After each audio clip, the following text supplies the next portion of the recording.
ধর্মবীর মাকাবিদের প্রথম গ্রন্থ। রাজা আন্তিওখোসের পাঠানো সেই সব লোক যারা ইসরায়েলীয়দের জোর করে ধর্মত্যাগী করার কাজে নিযুক্ত ছিল, তারা একদিন লোকদের নিয়ে পশু বলি দেওয়ানোর জন্যে মদিন নগরে এসে উপস্থিত হলেন। ইসরায়েলীয়দের অনেকেই তখন তাদের সহযোগিতা করতে এগিয়ে এলো, কিন্তু মাকাবিদের পিতা যাজক মাত্তাথিয়াস ও তাঁর পুত্রেরা আলাদা দল হয়েই রইলেন। রাজার পাঠানো ওই লোকেরা তখন মাত্তাথিয়াসকে এই কথা বলল, আপনি একজন সমাজ নেতা, এই শহরে আপনি একজন নামী প্রভাবশালী মানুষ। তাছাড়া আপনার পেছনে রয়েছে আপনার যত ছেলে ও যত ভাইয়ের সমর্থন। তাই বলছি, প্রথমে আপনি এগিয়ে এসে রাজার আদেশ পালন করুন, যেমনটি করেছে অন্যান্য জাতির মানুষেরা, জুদের লোকেরা, আর এখনও যারা জেরুসালেমে আছে তারাও।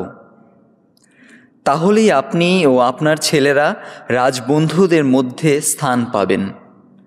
আপনি ও আপনার ছেলেরা সোনা, রূপো আর বিচিত্র যত উপহার পেয়ে সম্মানিতই হবেন। উত্তরে মাত্তাথিয়াস জোর গলায় বলে উঠলেন, রাজার অধীনে যত জাতি আছে সকলেই যদি রাজার কথা মেনে নিয়ে যে যার পিতৃপুরুষদের পূজন রীতি পরিত্যাগ করে, সকলেই যদি রাজার সমস্ত নির্দেশ মেনে চলবে বলে স্থির করে, তবুও আমি আর আমার ছেলেরা ও ভাইয়েরা আমরা সকলেই কিন্তু আমাদের পিতৃপুরুষদের সেই মহাসন্ধির পথেই চলব। আমরা মোশির বিধান ও তার যত বিধিনিয়ম যে বর্জন করব, করুণাময় যেন এমনটি কখনো হতে না দেন। রাজার ওইসব আদেশ আমরা মানবই না। আমাদের নিজস্ব পূজন রীতির পথ থেকে আমরা এদিকে বা ওদিকে এক চুলও নড়ব না। তিনি সবেমাত্র এই কথা বলা শেষ করেছেন, এমন সময়ে সকলের চোখের সামনে একজন ইহুদি এগিয়ে এলো রাজার আদেশ মতো মদিনের পূজা বেদিতে পশু বলি দেবে বলে। তা দেখে মাত্তাথিয়াসের মধ্যে জেগে উঠল ধর্ম উদ্দীপনা। তাঁর সারা শরীরটা শিউরে উঠল। তখন তাঁর মনে উদ্দীপ্ত হল ধর্মিষ্ঠ ক্রোধ। ছুটে এগিয়ে গিয়ে পূজাবেদির ওপরেই তিনি লোকটাকে কতল করে মেরে ফেললেন। আর সেই একই সময়ে রাজার সেই লোকটাকেও হত্যা করলেন তিনি, যে লোকটা জোর করে ইহুদিদের দিয়ে পশু বলি দেওয়াতে এগিয়ে এসেছিল। তারপর তিনি পূজা বেদিটা ভেঙে ফেলে দিলেন। তখন তাঁর অন্তরে মোশির বিধানের প্রতি সে আগ্রহ জাগ্রত হয়ে উঠেছিল। ধর্মের প্রতি যে আগ্রহ দেখিয়ে ফিনেহাস একদিন সালুর পুত্র জিমরিকে হত্যা করেছিলেন। এরপর মাত্তাথিয়াস সারা শহরে ঘুরে ঘুরে জোরে চিৎকার করে বলতে লাগলেন, বিধানের প্রতি যাদের গভীর ভক্তি আছে, মহাসন্ধির সপক্ষে দাঁড়াতে চায় যারা, তার সকলেই শহর ছেড়ে আমার সঙ্গে চলে আসুক। তারপর তিনি ও তাঁর পুত্রেরা সেই শহরে তাঁদের যা কিছু ছিল সবই ফেলে রেখে পাহাড়ে পালিয়ে গেলেন। প্রভুর বাণী।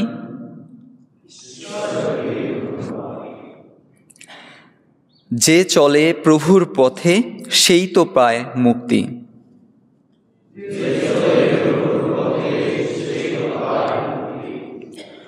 শোনো, কথা বলছেন সকল দেবতার দেবতা স্বয়ং ভগবান। উদয়াচল থেকে অস্তাচলে পৃথিবীর সবাইকে ডাকছেন তিনি।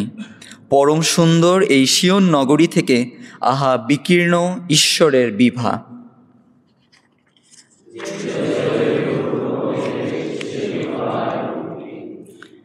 তিনি বলছেন, আমার ভক্তজন যারা, বলি নিবেদনে আমার সঙ্গে সন্ধিবদ্ধ যারা, তাদের মিলিত করে নিয়ে এসেও আমার চরণে। আকাশমণ্ডল নিয়ত ঘোষণা করে তিনি ধর্মময়, কারণ স্বয়ং ঈশ্বরই যে মহাবিচারক।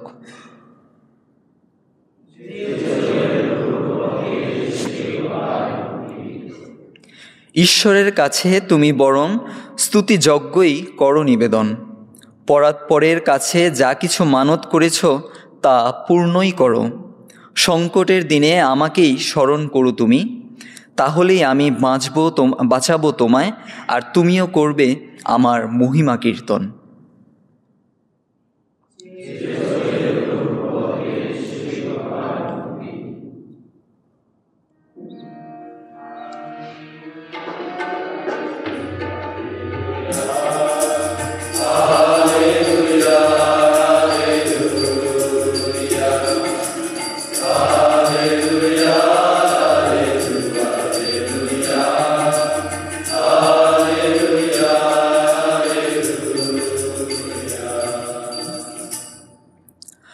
আমরা যেন প্রভুর বাণী আজ কান পেতে শুনি, আমরা যেন হৃদয় দুয়ার বন্ধ করে না রাখি।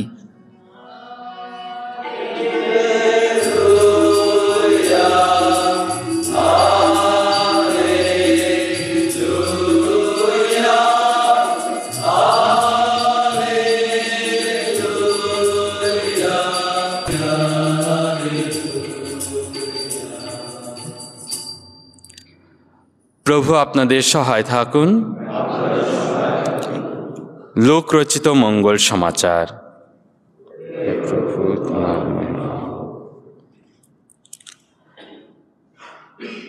জেরুসালেমের কাছে এসে যিশু যখন সামনে মহানগরটিকে দেখতে পেলেন, তখন তার কথা ভেবে তাঁর চোখ দিয়ে জল পড়তে লাগল। তিনি বলে উঠলেন, আহা, আজকের এই দিনটিতে যদি তুমি বুঝতে পারতে কোথায় তোমার শান্তির পথ, কিন্তু তা যে এখন তোমার দৃষ্টির বাইরেই লুকোনো রয়েছে। তোমার এমন দিন আসবে যখন তোমার শত্রুরা তোমার চারদিকে দাঁড় করাবে অবরোধের বেষ্টনে। তোমাকে তারা ঘিরে ফেলবে, চারদিক থেকে চেপেই ধরবে। তারপর তোমাকে আর তোমার গৃহবাসী যত সন্তানকে তারা মাটিতে আছড়ে ফেলবে। তোমার বুকে তারা একটা পাথরের ওপর আরেকটা পাথরও থাকতে দেবে না, কেননা তোমার কাছে ঈশ্বরের আসার শুভ সময়টি তুমি তো চিনতেই পারলে না। প্রভুর মঙ্গল সমাচার।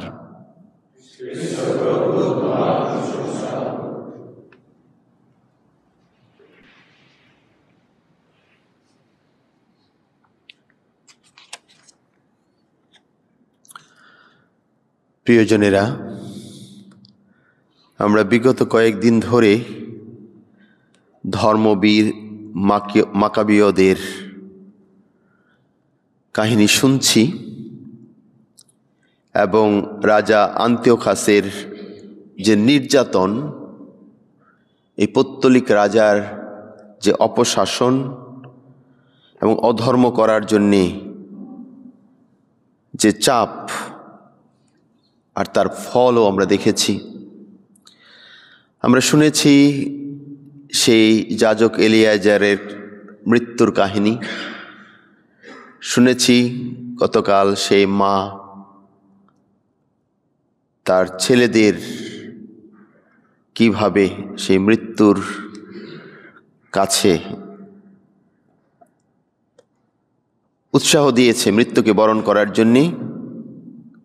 তারপরও ইহুদি যে ধর্ম, মুশির যে বিধান, পিতৃদের যে ঐতিহ্য, তা থেকে যেন তার সন্তানেরা বিচ্যুত না হয়, নিষিদ্ধ শূকরের মাংস তারা যেন না খায়। আজকে শুনছি আমরা সেই মাত্তাথিয়াস, যিনি একজন যাজক ছিলেন এবং তার 5 জন ছেলে ছিল। আজকে মনে হয় যে এই রাজা আন্তিওখাসের এই অপকাজ, অপকীর্তির বিরুদ্ধে প্রথম রুখে দাঁড়ালো এই মাকাবীয় ধর্মবীরেরা, এবং এই ঘটনার মধ্যে 2 জনকে হত্যা করা হয়েছে, যে ইহুদি বলি উৎসর্গ করতে এসেছিল, এবং যেই রাজার যে লোক এই বলি উৎসর্গে অন্যকে বাধ্য করছিল, দুজনকেই। এবং বলা হয় এটা হলো ধর্মনিষ্ঠ ক্রোধ, ধর্মিষ্ঠ ক্রোধ জেগে উঠেছে, আর তিনি এটা সহ্য করতে পারেনি, তিনি হত্যা করেছেন। আমরা মঙ্গল সমাচারে যিশুকে দেখি কান্না করতে। যিশু দুইবার কেঁদেছেন, লেখা আছে দুইবার কেঁদেছেন। একবার বন্ধু লাজারের মৃত্যুতে তিনি কেঁদেছেন, আর আজকে এই জেরুসালেম মন্দির যখন, জেরুসালেম নগরী যখন ধ্বংসের দ্বার প্রান্তে, তখনও তিনি কেঁদেছেন। মাত্তাথিয়াসের ক্রোধ, রাগ আর যিশুর কান্না, এই দুটার মধ্যে একটা হিউম্যাননেস প্রকাশ পায়। মানুষের যে আবেগ, মানুষের যে ইমোশন। যিশু যে প্রকৃত মানুষ ছিলেন, তিনি যে প্রকৃত ঈশ্বর ছিলেন, সেই কথাটাও পরে লেখা আছে। তা আমরা এখানে দেখতে পাই মানবিক যিশুকে, এবং তিনি এই জেরুসালেমের আশু ধ্বংস দেখে, যে জেরুসালেম ইহুদিদের সমস্ত ইতিহাস, ঐতিহ্য, তাদের সমস্ত অহংকার, ভালো অর্থে তার প্রতীক, যার মধ্যে অনেক দিনের সেই ইতিহাস জড়িয়ে আছে, সেই রাজা সলোমনের সেই মন্দির নির্মাণ থেকে শুরু করে আরও অনেক কাহিনী এই জেরুসালেমের প্রত্যেকটি ইটে ইটে, পাথরে পাথরে লিপিবদ্ধ আছে। আজ যখন এই জেরুসালেম নগরী, জেরুসালেম মন্দির ধ্বংসের দ্বার প্রান্তে, যিশু তার দিকে তাকিয়ে কাঁদলেন, হায় হায় করলেন, বললেন, তোমাকে আর তোমার গৃহবাসী সন্তানকে তারা মাটিতে আশ্রয় ফেলবে, তোমার বুকে একটা পাথরের উপর আরেকটা পাথরও থাকতে দেওয়া হবে না। যিশু এই সময় জেরিকো থেকে জেরুসালেমে প্রবেশ করছিলেন। আমরা যারা জেরুসালেমে গিয়েছি, জেরুসালেমের সৌন্দর্য, জেরুসালেম পাহাড়ের উপরে, এবং সেই জেরিকো থেকে যখন জেরুসালেমে মানুষ প্রবেশ করে, সেই জেরুসালেমের যে দৃশ্য অপূর্ব সুন্দর, পাহাড় ঘেরা সেই জেরুসালেম, এই অপূর্ব দৃশ্য সম্বন্ধে যখন শিষ্যেরা উচ্ছ্বসিত, মন্দিরের সৌন্দর্য নিয়ে তারা যখন আপ্লুত, তখন যিশু কাঁদছেন। খ্রিস্টীয় প্রিয়জনেরা, আমরা এরকম যে বাহ্যিক বা অ্যাপিয়ারেন্ট গুড দেখে মোহিত হই, কিন্তু তার ফলশ্রুতি কি হবে সেটা আমরা অনেক সময় বুঝি না। আমরা মানুষকে দেখে, মানুষের বাহ্যিক চেহারা দেখে, পৃথিবীর রূপ দেখে, কোনো দেশের অবস্থা দেখে, মানে আমরা যা চোখে দেখা যায় সেটা দেখে তাৎক্ষণিক খুব প্রশংসা করি, খুব মোহিত হই, মুগ্ধ হই, কিন্তু যিশু দেখতে পান তার পরিণতি। লেখা আছে, কেননা তোমার কাছে ঈশ্বরের আসার এই শুভ সময়টি তুমি তো চিনতেই পারলে না। ঈশ্বর যে মানব রূপে এসেছেন, তিনি যে আজকে শেষবারের জন্যে তিনি যে এই জেরুসালেমে এসেছেন, তারপরই তার সে মৃত্যু, এটা ইহুদি লোকেরা চিনতে পারেনি, বুঝতে পারেনি। এবং তার চেয়ে বড় কথা, আজও তারা সেই মসিহের আশার প্রতীক্ষায় রয়েছে। আমি কিছুদিন আগে এই বিষয়টা ভাবছিলাম, যখন এই হামাসের সাথে যুদ্ধ হচ্ছে, ফিলিস্তিনিদেরকে মারছে ইহুদিরা, এবং তাদের সেই জেরুসালেমের ভাঙ্গা মন্দির এখনো এত বছর ধরে দাঁড়িয়ে আছে। এই মন্দিরটাও বানাচ্ছে না, একটা ওয়াল আছে, এটাকে বলে ওয়েলিং ওয়াল, সেখানে গিয়ে তারা তেল লেপন করে, জলপাই তেল, আর অপেক্ষা করে যে তাদের মেসায়া আসা যেন স্মুথ হয়, মেসায়া যেন আসতে পারে খুব সুন্দরভাবে। এই জন্য তারা ওয়ালের মধ্যে তেল লেপন করে আর মাথা ঠোকে আর চোখের জল ফেলে। কিন্তু যিশু যখন আসলেন তারা চিনলেন না। আমার চিন্তাটা ছিল যে যিশু যখন দ্বিতীয়বার আসবেন, পারুজিয়া, সেকেন্ড কামিং যখন হবে, তখন তারা যিশুকে চিনতে পারবে, গ্রহণ করবে। তখন তাদের এটা হলো বিশ্বাসটা হলো তিনি এসে এই জেরুসালেম মন্দির নির্মাণ করবেন। অনেকের প্রশ্ন হয়তো তোমাদের মনে, কেন জেরুসালেম মন্দির নির্মাণ করা হয় না?